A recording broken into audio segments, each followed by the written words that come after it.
नमस्कार शेतकरी मित्रांनो, शेतकरी दादा यूट्यूब चॅनल मध्ये आपले सर्वांचे पुन्हा एकदा स्वागत आहे। आज आपण बघणार आहे लातूर जिल्ह्यातील हरभरा व सोयाबीन बाजारभाव।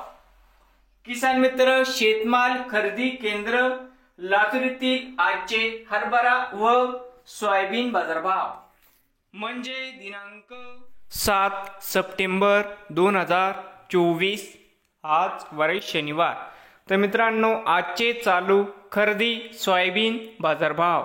मित्रांनो, या ठिकाणी तुम्हाला सोयाबीनचे पेमेंट लगेच पाहिजे असेल, या ठिकाणी आज लातूर मध्ये सोयाबीनला 4600 रुपये क्विंटल आज लातूर मध्ये सोयाबीनला बाजारभाव मिळत आहे। त्यानंतर पुढील हरभरा भाव आजचे या ठिकाणी आज हरभऱ्याला 7400 रुपये क्विंटल लातूर मध्ये आज हरभऱ्याला बाजारभाव मिळत आहे। तर मित्रांनो, नवीन आले असाल तर शेतकरी दादा यूट्यूब चॅनेलला सबस्क्राईब करा रोज सोयाबीनचे व्हिडिओ बघण्यासाठी। लातूर जिल्ह्यातील